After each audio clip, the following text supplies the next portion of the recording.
Dear friends, తెలంగాణలోని technical ఎడ్యుకేషన్కి సంబంధించి నాన్ లోకల్ కోటాగా ఉన్న 15% సీట్లు 2025-26 అకాడమిక్ ఇయర్లో ఎవరికి చెందుతాయి?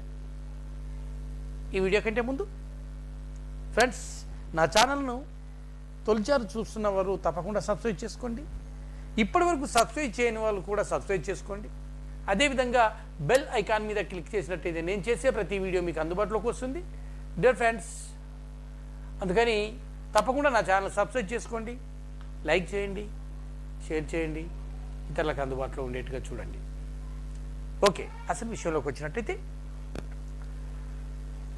తెలంగాణ రాష్ట్రంలోని ఉన్నత విద్యా సంస్థలోని కన్నర్ కోటాలోని 15% సీట్లు ఈ విద్యా సంవత్సరం అంటే 25-26 అకాడమిక్ నుండి ఈ 15% అన్రిజర్వ్ కోటాను రాష్ట్ర ప్రభుత్వం సవరణ చేసింది. ఈ మేరకు ప్రభుత్వము ఒక జీవో కూడా తీసుకురావడం జరిగింది. రాష్ట్ర విభజన జరిగి 2024తో 10 ఏళ్ళు పూర్తయినందుగా ఈ అన్రిజర్వ్ కోటా అయినటువంటి 15% కోటాకు కూడా గడువు ముగిసింది. ఈ కారణం చేతనే ఒక ఉన్నత కమిటీని వేయడం జరిగింది. రాష్ట్ర ప్రభుత్వం ఈ అంశంపై ఉన్నత విద్యా మండలి చైర్మన్ ప్రొఫెసర్ బాలకృష్ణారెడ్డి నేతృత్వంలోని కమిటీ ఏర్పాటు చేసింది. ఈ కమిటీ ఇచ్చిన నివేదిక ఆధారంగా తాజాగా నాన్ లోకల్ కోటాకు సవరణ చేసింది. ఉమ్మడి రాష్ట్రంలో తెలంగాణకు సంబంధించి 1974లో తీసుకొచ్చిన నిబంధనలు అమల్లో ఉంటాయని జీవోలో పేర్కొంది. దీని ప్రకారము అప్పటి జీవోలో ఉన్నటువంటి ఉస్మానియా యూనివర్సిటీ పరిధిలోని తెలంగాణ లోకల్ జోన్గా పేర్కొన్నారు. అంత క్రితం ఉన్నటువంటి SC university and Sri Krishnadevaraya SKU university, Andhra university అంటే OU, Andhra university, Sri Krishnadevaraya university అంతకుముందు ఉండేవి 2011లో జారీ చేసిన జీవోలో. ఈ 3 ప్రాంతాలకు చెందినటువంటి వారికి ఆ మేనేజ్మెంట్ కోటా కాకుండా కన్వర్ కోటాలో ఉండే 15% పోటీ పడడానికి ఈ 3 జోన్ల వరకు అవకాశం ఉంది. కానీ ఇప్పుడు తెచ్చినటువంటి జీవోని అనుసరించి ఓయూ రీజన్తో పాటు మిగతా ఉన్నటువంటి వాటిని తొలగించేసి ఓన్లీ ఒక్క ఓయూనే అందులో ఉంచడం జరిగింది. అంటే శ్రీకృష్ణదేవరాయ యూనివర్సిటీ, ఆంధ్ర యూనివర్సిటీలో ఉన్న విద్యార్థులకు ఈ 15% సీట్లు వర్తించవు. రాష్ట్రపతి ఉత్తర్వులు సవరణకు సంబంధించి ఇంతవరకు రాష్ట్రపతి కార్యాలయం నుంచి ఎలాంటి అధికారిక ఆమోదం లభించలేదు. అయినప్పటికీ రాష్ట్ర ప్రభుత్వం ప్రత్యేకంగా జీవో ఇచ్చింది. ఇంకా రాష్ట్రపతి దీన్ని ఆమోదించాల్సి ఉంది. దీని మూలంగా 60,000 మంది విద్యార్థులకు ఆంధ్ర ప్రాంతం నుండి ప్రతి సంవత్సరం రాసే విద్యార్థులకు అవకాశం లేకుండా పోవడం అనేది జరుగుతున్నది. దీంతో మనకు 60,000 ఇతర నాన్ లోకల్ కోటా కింద ఈ విద్యార్థులు ఏటా 60,000 పైగా కన్వర్ట్ సీట్లు పొందుతారు. వారంతా ఈ ఇంజనీరింగ్, ఫార్మసీ, అగ్రికల్చర్ సంబంధించి టీజీఈపీ సెట్ గత ఏడాది 3,54,083 మంది హాజరవగా అందులో ఇంజనీరింగ్ విభాగంలో ఏపీ విద్యార్థులు 49,701 మరియు అగ్రి ఫార్మాలో 12,349 మంది హాజరయ్యారు. అంటే మొత్తం 61,425 మంది ఎంట్రన్స్కి హాజరయ్యారు. ఇందులో 6,000 మందికి సీట్లు లభించాయి.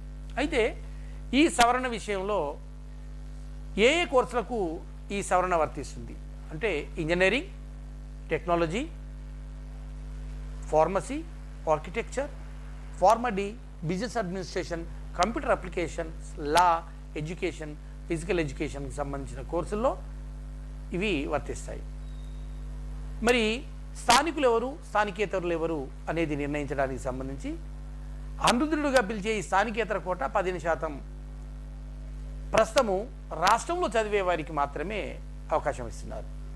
ఎవరెవరు వారు అంటే స్థానికత అంటే ఏంటంటే తెలంగాణలో స్థానికంగా ఉండే వాళ్ళు గతంలో మాదిగా 6 నుండి 12వ తరగతి చదివిన వాళ్ళకి దీని పరిణామం తీసుకుంటారు. అయితే ఈ సవరణను అనుసరించి ఉస్మానియా యూనివర్సిటీ పరిధిలో తెలంగాణ రీజియన్గా పరిగణిస్తూ ఆ ప్రాంత విద్యార్థులను తెలంగాణ స్థానికంగా పరిగణిస్తారు. వారికి 85% లోకల్ కోటా ఉంటుంది. 15% అన్రిజర్వ్ కోటా దరఖాస్తు చేసుకోవచ్చు. దానికి కూడా అంటే 100%కి దరఖాస్తు చేసుకోవచ్చు. అయితే తెలంగాణలో 9, 10, 11, 12 తరగతులు 4 ఏళ్ళు విద్యాభ్యాసం చేసిన విద్యార్థులను స్థానికులుగా గుర్తిస్తారు. ఇక తెలంగాణ వెలుపల చదువుకున్న సమయాన్ని మినహాయించి మొత్తం 10 ఏళ్ల రాష్ట్రంలో నివసించి తెలంగాణ వెలుపల ఉద్యోగ కాలాన్ని మినహాయించి మొత్తం 10 ఏళ్ళు రాష్ట్రంలో నివసించిన తల్లిదండ్రుల అభ్యర్థులు ఈ 15% అన్రిజర్వ్ కోటా దరఖాస్తు చేసుకోవచ్చు. తెలంగాణ స్థానికతగా ఉండి ఇతర ప్రాంతాల్లో చదువుతున్న వారు కూడా ఈ అన్రిజర్వ్డ్ 15% కోటాలో అప్లై వాళ్ళకు వర్తిస్తుంది. ఇక తెలంగాణ రాష్ట్రం కేంద్ర ప్రభుత్వ రంగ సంస్థల్లో, స్థానిక సంస్థలు, విశ్వవిద్యాలయాలు, రాష్ట్రంలోని ఇతర ప్రభుత్వ సంస్థల్లో ఉద్యోగుల పిల్లలకి ఈ 15%లో అన్రిజర్వ్డ్ కోటా కింద దరఖాస్తు చేసుకోవచ్చు. రాష్ట్ర కేంద్ర విశ్వవిద్యాలయాల్లో గుర్తింపు పొందిన ప్రభుత్వ రంగ సంస్థలు, విశ్వవిద్యాలయాలు, విద్యా సంస్థలు, లోకల్ బాడీ సంస్థలకు సంబంధించి తెలంగాణ పరిధిలోని భార్య భర్త ఫౌజ్గా పనిచేస్తే, అంటే స్పౌజ్, ఒకరు ఇక్కడ ఒకరు వేరే దగ్గర పనిచేస్తే వాళ్ళ పిల్లలకు కూడా ఇది వర్తిస్తుంది. అందుకని ఈ 15% రిజర్వేషన్ సంబంధించి పూర్తి వివరాలను మనకు ఇవ్వడం జరిగింది. ఇందులో 9 నుండి ఇంటర్ వరకు 4 ఏళ్ళు రాష్ట్రంలో చదివితే వారిని పరిగణిస్తారు. లేదా 6వ తరగతి నుండి ఇంటర్ వరకు 7 ఏళ్ల వయసులో, అంటే ఈ 6 నుండి 6, 7, 8, 9, 10, 11, 12 7 సంవత్సరాలలో 4 ఏళ్ళు రాష్ట్రంలో చదివి ఉండాలి. అంటే 6 నుండి 9వ తరగతి వరకు లేదా 7 నుండి 10వ తరగతి వరకు తప్పకుండా చదివి ఉండాలి. అదేవిధంగా ఇంటర్ అయితే ఇదే రాష్ట్రంలో చేసి ఉండాలి. తొలుత భర్తీ చేసినటువంటి 15% కోటా, అంటే ఈ మొత్తం 100% సీట్లలో 85% పూర్తి లోకల్గా ఇచ్చినప్పటికీ 15% సీట్లు మాత్రము అన్రిజర్వ్డ్గా కేటాయిస్తారు. కనుక వీటినే ముందు ఫిలప్ చేస్తారు. వీటి ప్రాతినిధ్యం పూర్తి అయిన తర్వాతనే 85% దానికి అలాట్మెంట్ అని ఇవ్వడం జరుగుతుంది. ఇది గుర్తుపెట్టుకోవాల్సిన అవసరం. ఇక మన ప్రాంతంలో, అంటే ఈ తెలంగాణ ప్రాంతంలో ఉండే వాళ్ళకి అదనంగా ఇంకా 3,000 నుంచి 6,000 సీట్లు పెరిగే అవకాశం ఉంది. అందుకని తెలంగాణలోకి ఇది శుభవార్తే. కానీ ఇక్కడ ఒక లొసుగు ఉంది. ఆ లొసుగును ఆధారంగా చేసుకొని మిగతా రాష్ట్రాల వాళ్ళు కూడా ఇక్కడ చేరడానికి అవకాశం ఉంది. ఆ లొసుగు ఏంటో తర్వాత చెబుతూ నేను వీడియో చేస్తాను. దాన్ని తెలంగాణ ప్రభుత్వం సవరించాల్సిన అవసరం ఉంది. All the best friends. ఎలాగూ 100% తెలంగాణ విద్యార్థులకే సీట్లు వస్తున్నాయి కనుక మీకు మరో 3,000 నుంచి 6,000 సీట్లు అదనంగా కలుస్తాయి. All the best my friends. మీ మోహన్ కురపాటి మళ్ళీ మీ దగ్గరికి నేను వస్తాను మరో వీడియోతో. తప్పకుండా నా ఛానల్ని సబ్స్క్రైబ్ చేయండి, లైక్ చేయండి, షేర్ చేయండి. All the best friends. All the best.